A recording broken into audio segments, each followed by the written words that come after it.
Andre, welcome to the show, man. Hey, it's a pleasure being here. Thank you for having me and you guys listening. Thanks for listening. Dude, I said welcome to the show like it's your first time here, but this is your third time on the podcast. And it's so funny because people obviously message me all the time, email me all the time and say, "Hey, I'd love to be on your show." Like I'm getting pitched 40 to 50 times a day. And very rarely do I accept a pitch, but here you are on the show a third time. And I want to point out to people that when I have people on multiple times, it's because they live in the idea of growth Mm, now. It's exponential mm, growth throughout their life. And every time I have the conversation again, there's a new talking point. There's a new perspective. There's something else we're looking at differently, and that's why you're back for a third time. Not to mention we're really good friends, and I love chatting with you. But dude, I wanted to talk a little bit about how obviously your business has been booming over the last couple of years. You're getting busier and busier. You travel a lot. You're going to corporations and teaching about leadership and working with their organization. Um, how how do you balance the work life balance or harmony, as you like to mm, say? mm. Because I think a lot of people struggle with that as their business really begins to explode. They Yeah, lose sight of the things that are important. yeah, Talk a little bit about that. yeah. Well, one, I love that you said my word harmony, because as you were asking me about balance, I will tell you and I will tell everybody listening that I have no balance. I have no balance. I have four kids and two businesses. I have no balance, but I have a whole lot of work-life harmony for the simple fact, step number one, I know who I am and what I want to do and give for each business, for each person I outsource business with, an employee, so to speak, what my wife, and with my kids, and as a father. So I know who I am and what I want to give, and I marry what they need most from me right now. So I don't have to be um, giving equal amount of time and trying to balance things out, because there's times in life you're going to give more here, you're going to do more here, you're going to do less here. Um, but when you know what each person needs and wants most from you right now and what you're willing to do, and you can do it a little bit outside of your comfort zone so you don't resent them or the task, that's where harmony comes in. So there's seasons in my kid's life. I have a 24-year-old, depending on when you're listening, 24, 21, 16, and 4 years old. That's crazy to me. It's insane. So to, my to 24, yeah, my 24-year-old, I never even know where she is on the planet sometimes. We Yeah. text and we have dinner from time to time. So from a balance standpoint, she don't need as much time. My 21-year-old is now starting college classes, and he needs me in a way where he allows me to motivate, inspire, and impact him. And I love that about him. My 16-year-old is doing virtual school right now. I cook this boy every meal. We go to the weight room together. He is a quarterback, the quarterback camps and drills and training and going all over the country. He needs me. My 4-year-old has an attention span of a gnat. You've met her. So it's like 5 minutes, 10 minutes, half hours here and there's.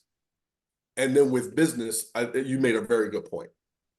Um, People do one of two things I find when they become really successful. Either they become successful and they stop doing all of the things that led them to success. So then the success is short lived. Then they go into the valley and then they got to start it all back up again. Um, or they become so successful that they don't stop and they wind up burning out in the end because you're doing so much. And maybe it's your personality, but something's got to give. Either you're going to burn or your relationship is going to burn. Something's got to give. So for me, it's I love to be able to. How do I want to work? How often do I want to be away? What's realistic for me? My marriage, my kids, and then I front load my calendar so I'm not missing my son's football games in the fall. And then we really, uh, once you become really successful, now you have the exclusivity to say no or not right Mm. now to an organization. Hey, I'm booked for 2024 or I'm booked until October. Not only is it exhibiting work-life harmony for you, because you can explain your why. Hey, I don't miss my son's football games. I can't tell you how many leaders and organizations have been so impressed by my no because of that. Yeah. So not only does it the power of exclusivity protect you, but it also motivates and inspires them too. Mm. And then now I can push it to October or 2025 or beyond. And now you know you have business waiting for you. Dude, there's so much good in what you said, and I want to pick apart a couple things in a positive way, right? So I think the first thing is, you're talking about saying to your clients, no, I don't miss my son's football games, or no, I don't work at that time. When I started to set boundaries with incoming clients, Yeah. not only was the respect there where they understood and they respected it, but second, they paid me more. There was this great idea of like, wow, Justin not only knows what he's doing, but he also is true to who he is deep into the process of everything else. And Right. you and I talk a lot. I don't work a ton. And part of that is because I set boundaries with my clients and I said, hey, I'm not available this time, this time, and this time. This is when I'm available to you. What have you noticed beyond them being impressed with the companies that you're working with now, compared to being more open and being like, I just need the money? Like, what have you noticed them doing, or how is the response from them beyond, hey, I'm just impressed? Well, two things. And one, I love to piggyback on your boundary because I don't want people to miss that nugget. Like you just said a word that so many of us struggle with for whatever reason, whether we're struggling to set a boundary because we don't want to say no, or maybe as a parent or as a professional. Uh, One of the best boundaries that I ever set when you said say no to clients is I have a 10-minute wait time. I remember first starting off in business. I remember like getting meetings and being excited to have a meeting. And this is pre-virtual world and COVID and all of that stuff, where you were actually going into an organization, kicking down doors, shaking hands, and trying to meet with the head guy or woman. And I'll never forget sitting there and the meeting was scheduled. Let's just say I'm making this up. I don't know, 7 o'clock, 7:30 a.m. I sat there for about a half hour. The person was late. Then when they came in, I still wasn't a priority. We had the meeting, and although it was a great exchange of thoughts and ideas, I wound up not closing the deal. And that moment, I said, I will never make a fool out of myself like that again. You have to have the dignity, the boundary to walk away. It's almost like walking away from the pretty girl or the hot guy. So until you can do that, you're gonna be a slave to anything. Yeah. So now I one of my boundaries is we have a call, I'll wait for 10 minutes. I know life happens. I have life. I get that. I was still, still a heads up email or text goes a long way, but I'll wait for 10. Now at 10 minutes, 1 second, I'm clicking off. And now we can reschedule. Like there's certain things that have happened from time to time where I might get back on because there's been who knows. But same thing in meeting. So boundaries are really important because we teach people how to treat us. We teach people how to respect our business, our time. And it also sets you apart. I do have other business. I do have other things that I need to be doing with my time, whether it's professional or for me. Yeah. When you mentioned impressed, one of the things that I find that companies are impressed with, and I will say it's the biggest compliment I get when it initially comes off and they apologize for it. They say, this stuff is so common sense and easy to use. And they Mm. say, I'm sorry, I didn't mean to offend. I said, no, that's how it's supposed to be. When I'm talking leadership and work-life harmony for organizations and companies worldwide, they are too busy to do anything else. Yeah. Personally in your life, you're too busy to do anything else. If it's not common sense and easy to apply to your life, most people aren't going to do it. So that's one of the biggest compliments I get. And the other compliment that I get indirectly, I tell, if I'm speaking leadership within an organization, I tell never start with leadership. Most leaders either feel like I already know this stuff, okay? Or I'm too busy to be here. Mm-hmm.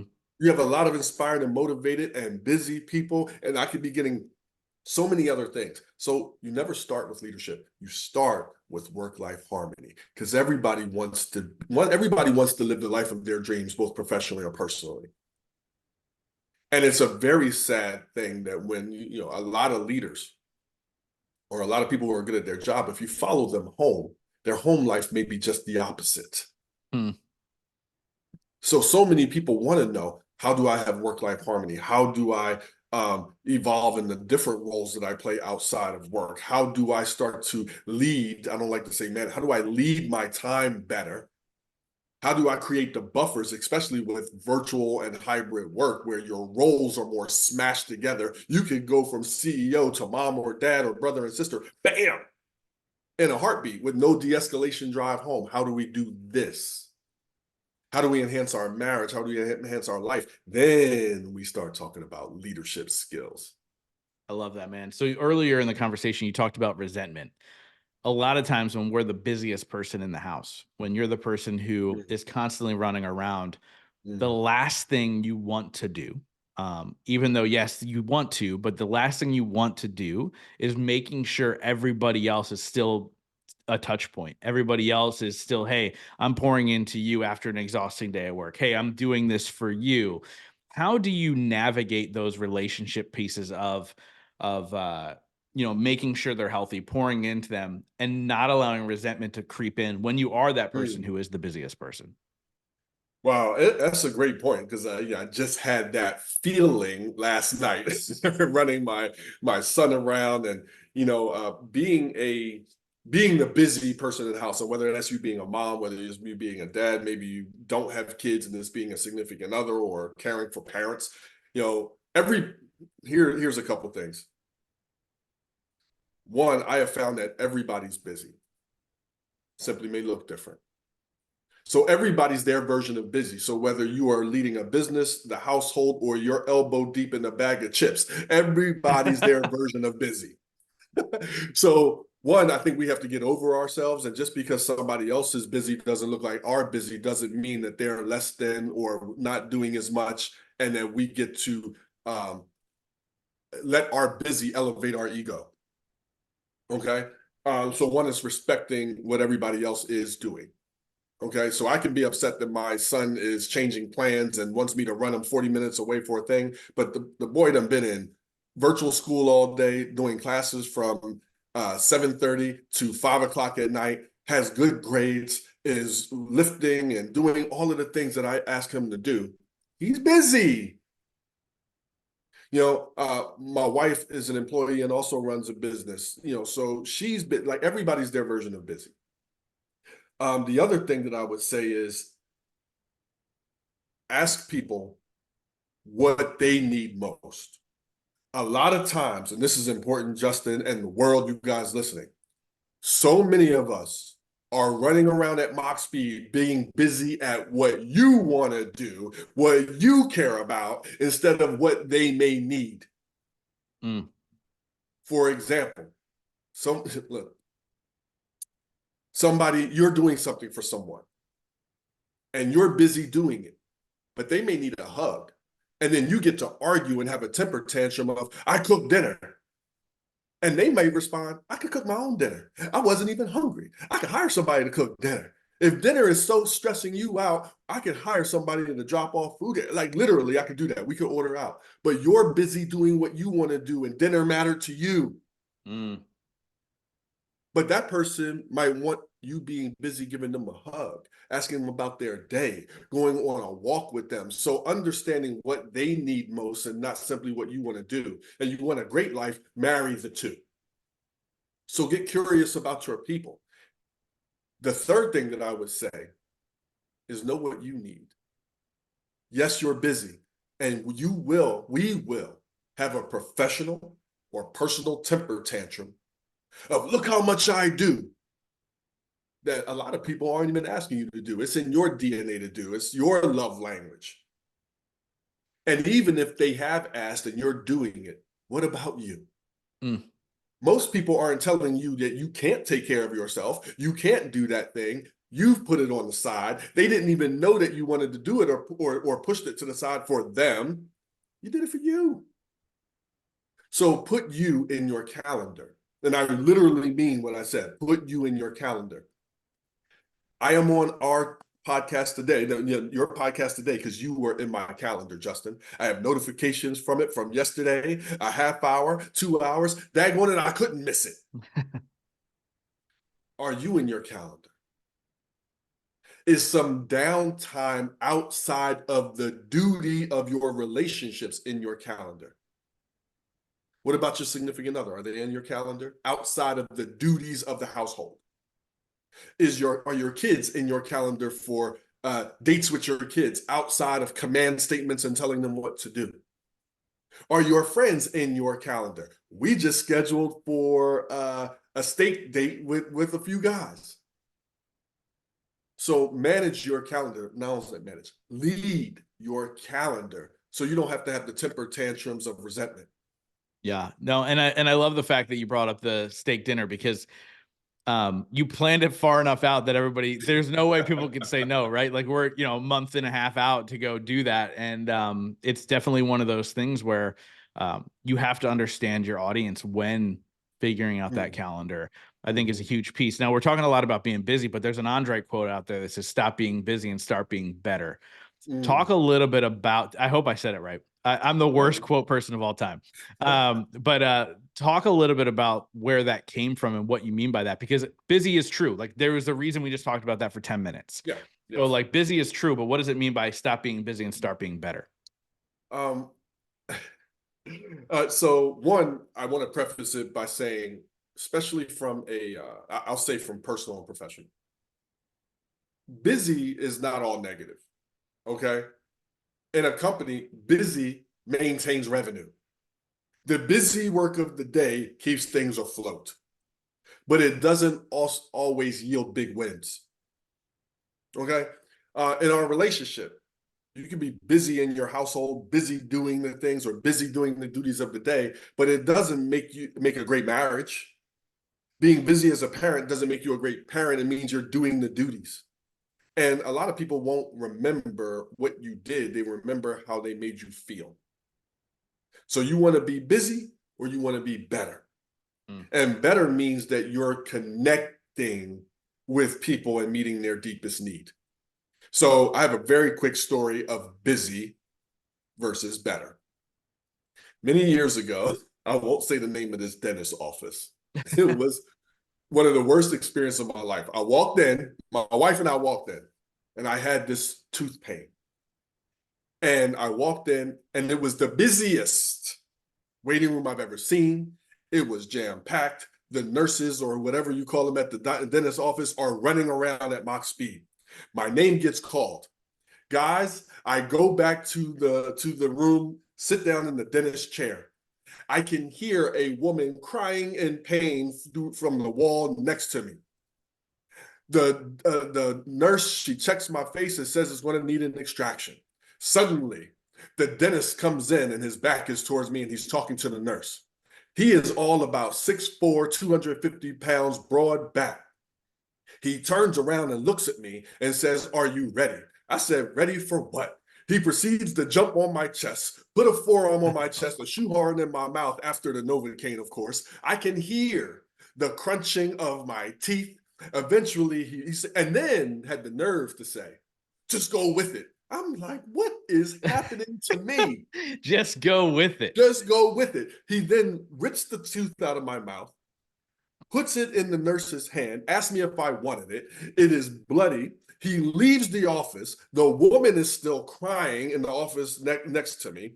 And the nurse, in a Gatling gun form, rattles off these instructions. And I stopped. I said, "Wait a minute. What is going on?" So I came out and saw my wife in the waiting room, and her, upon seeing my face, said, "Are you okay?" I said, "No, I don't know what just happened." So, wow. I've obviously never been back to that dentist's office, but busy. I went there to fix my tooth. My tooth did get fixed. Would I ever, or would you ever want to walk into a dentist's office, restaurant, company where people are moving around like that, acting like that? They did their job though. What are you going to sue them for? Yeah. What's the issue? So busy or better? Would you rather go into somewhere that is functioning, knows your name, have a conversation with you, explain what's going on? Hey, what do you need? Perform their ability not only at an elite in an elite manner, but in an elite connection ability. And then you leave and you feel lucky to have been there, lucky to have had that experience, referring it to somebody else. Do people feel that way about you?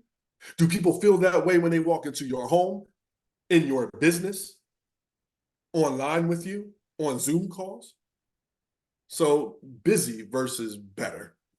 Mm. I love that story because, like you said, they did do the job. They did the job. But you Yep. felt like crap, not only from the pain, but from how you were treated like a piece of meat, right? Like push them in and out, let's move them forward, right? You're just cattle going in and out.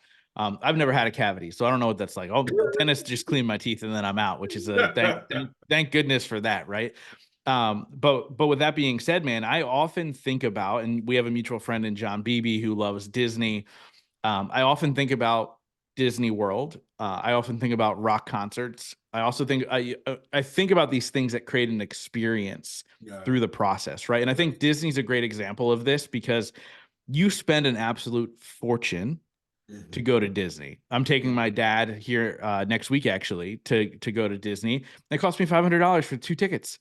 And that's before anything that we buy there, anything. But I'm glad I did it because the experience they create for me. And I Yes. think that is a great example of being better versus busy, or better versus just getting the job done. And that's how you approach everything. That's how you approach our friendship. That's how you approach your marriage. That's how you approach your children. That's how you approach your job. Right. And I think part of that is being a good leader to yourself. And I want to dive into leadership briefly, at least, about how, like, what does that mean to be a leader to yourself? Because I think a lot of people hear the term leader, especially in organizations, and they go, well, I'm not a Yeah. leader. I'm just a runt, or I'm not a leader. I just work the line. I'm just a leader. I don't, whatever. So what does it mean by being a leader to yourself? Well, I feel anyone, anywhere can be a leader when you choose to be. I break leadership down into two parts. The first one is personal leadership. And that's what you asked me about. It's how you, how I, how we choose to show up to our life, our work, and our relationships in a way that makes people want to follow you because they enjoy how you are and who you are. It does not mean they always agree with everything you say. Everybody, has different perspectives, past goals, and visions.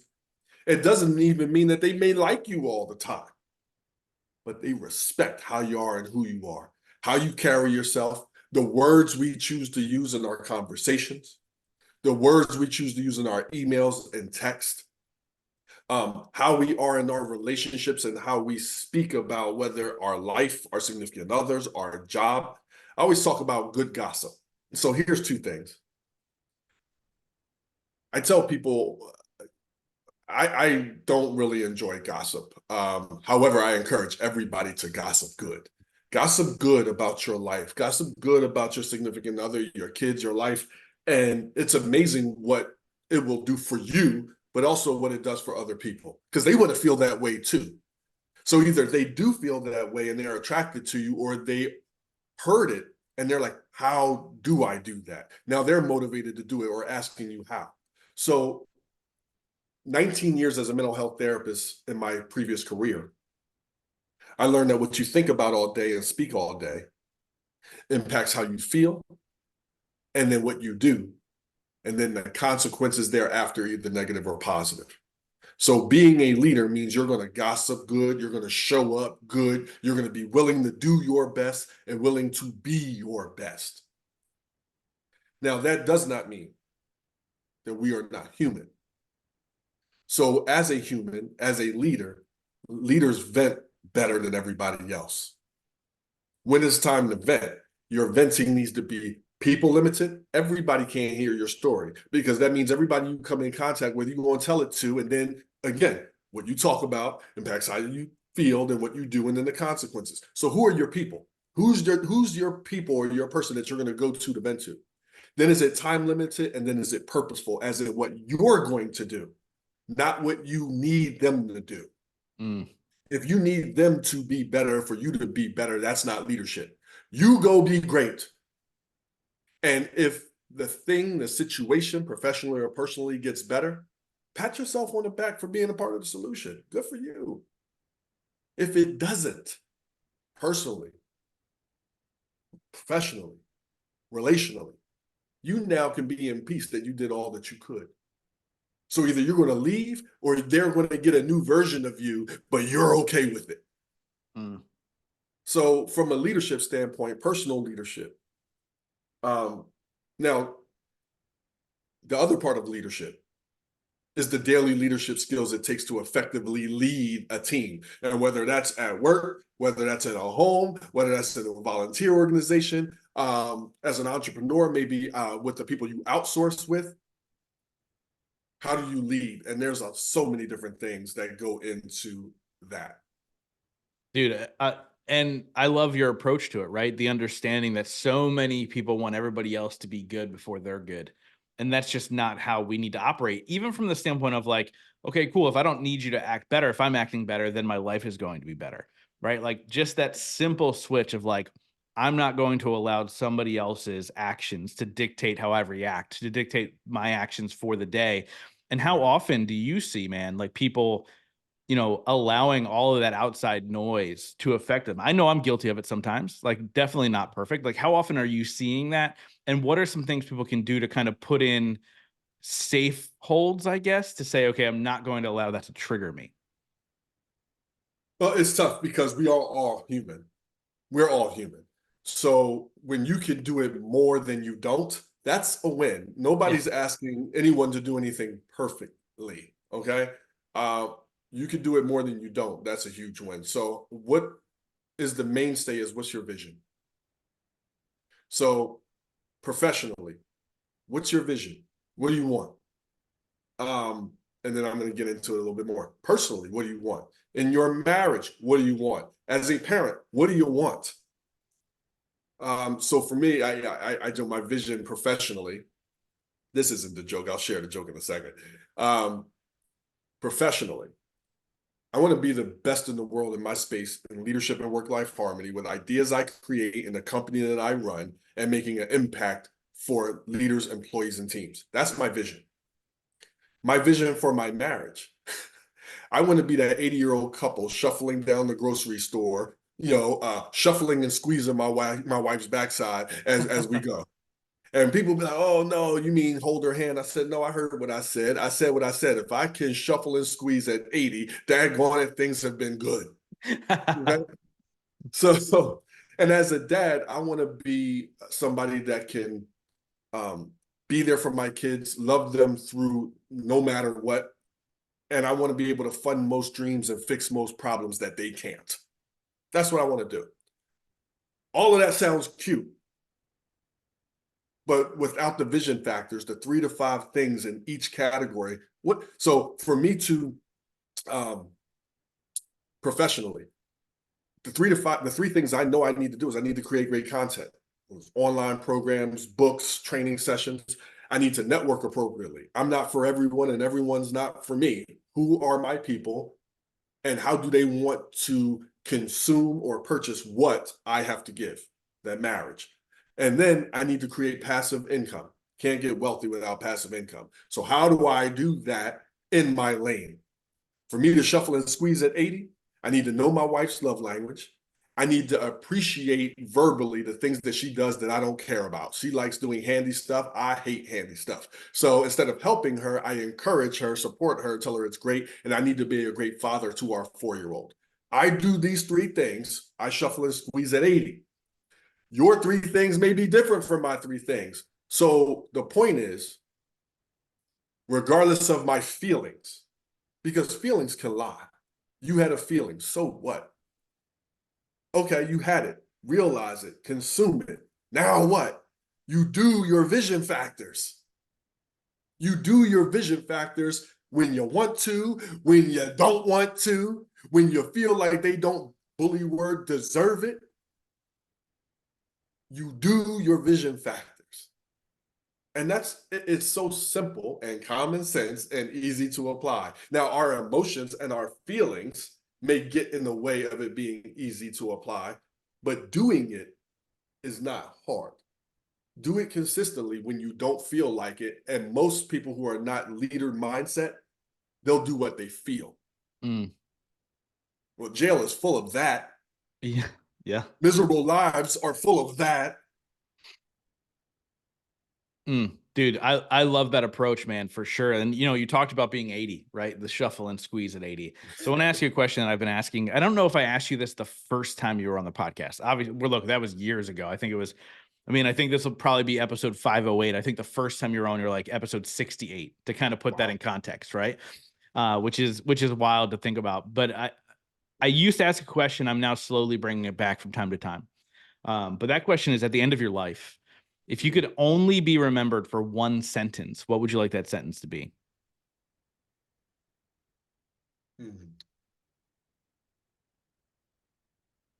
I'll say impact. One word. Um, was I of impact in people's lives? Um, who I was, did it matter? And did it make their lives better, their relationships better, their professional life better, their personal life better? Because they either met me, knew me, read my books, saw videos on social media. So was I of impact? And that's a really big thing. And when I look at the books that I've read, the videos that I've made, the online programs, I get to live forever. And I really, really, I don't know the word, honored and proud of that fact that I get to live and my words get to live way past me. Mm, that's powerful, man. So I want to ask you a question that I ask every single person. I know I've asked you this before, but I'm curious to see if it's changed, if it's evolved, all those fun things. It's a two-part question. The first part is, what is your definition of success? The second part is, what are three things you do every single day to ensure that success for yourself? Wow. Okay. So what is my definition of success? Um, well, that's changed over time. So my definition of success is what I mentioned before, and I'll reframe it. To be of impact, and through that impact, be able to financially care for myself and my family through it. So my definition of success is I want to be of impact in my way. Can I marry that way with what organizations around the world need from me? And then can I be rewarded financially to support my family? What I have found with success is I do very little for me. I do what I need for me, and I don't need much. A Mhm. cigar with you, a cigar with friends from time to time. Travel is now embedded in my work, so I get to see the world with that. I get a few shirts from Amazon and some good food. I'm good. I'm easy. Um, but what success has allowed me to do is to fund most of my kids or my wife's dreams and to fix most problems that they cannot. That is something that through success I didn't know was going to be so powerful for me, and I never want to lose that. So for other people, success might mean being able to do what you want, when you want, how you want. That's huge for me. The older I get, I do not want to do the things I don't want to freaking do. Dude, I'm the same way. I feel like it's the old man creeping up, like just grumpy about doing shit I don't want to do. Yeah, I don't want to do it. I'm in shape. I can cut my grass. I don't. Mike cuts my grass, and I'll have a cup of coffee with Mike while he cuts the grass. I'm not doing it anymore. I don't want to shovel. I'm not shovel. Like, so there's things, success maybe boils down to, can you do what you want to do, when you want to do it, how you want to do it for the most part. And be joyful doing it. And I'm very careful about that word. I didn't say happy, and I said it for a reason, because happiness is fleeting. You can get happy, but that doesn't mean you stay happy. So can you be successful but also have joy? Success without joy is a prison. Mm. It's a prison that everybody thinks you should be happy in, so they don't feel sorry for you for anything. Who are you to complain? The three things that I do every day, I'm very mindful of what I consume first thing when I wake up in the morning. So for me, I love being able to post my own content. I can automate it. I do not, because what it does for the world, it still does for me. So I love being able to do that. Um, Another big thing for me is midday self-care. At some point in the day, when you hit the wall, you got to do something good for you. And For me, it was the gym. Like, so after my quote unquote work day, I need to get out of my space. And I just went through a transition. So I realized my 4 year old, depending on when you're listening, I say I was going to the gym, but she never knew what the gym was. And kids do what they see, not what you say. So I started taking her to the gym with me. And she has her boxing gloves and her 1 pound weights, and she's doing push-ups. And then my 16-year-old said, Dad, I want to work out with you. I want to get bigger. Okay, great, come on. And then my 21-year-old said, Dad, I'm ready. Like, he had health concerns, and hey, I want to go to the gym. So I went from having me time to everybody time in my place. And I really just got used to it. And it's been really, really cool. Um, and then the third thing I do at the end of the night, I ask myself, what was my biggest accomplishment of the day? Like, earlier in the day, I do have a list and I write down what are my wins.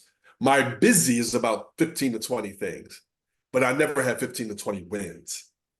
I have 1 to 3 wins that I want to achieve. So I know what my wins are. Therefore, every day starts off good, has purpose, and I'm not just droning through a day. At the end of the day, I ask myself, what was my biggest accomplishment of the day? And I want you guys listening to do the same, because your brain is fast. And most people will sit there and say and think, especially women, all of the things that they didn't get done today and all of the things that they have to do tomorrow. How are you supposed to feel about your day, your life, your duties with 10 years plus, 20 years plus of that thinking? What was your biggest accomplishment for the day? I promise you, not only will you have an answer, you'll have more than one. If you ask the person sleeping next to you and not judge their answer, they have an answer. And now you know what to celebrate them for and hug them for things outside of being your partner.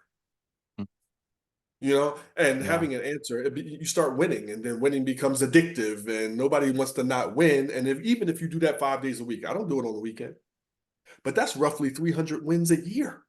Yeah. It's huge. It is huge, and it winds up being huge for your life. So that's what I do every day to ensure that my day was of value, that I was of impact, that I led my day, and my day didn't kick my butt.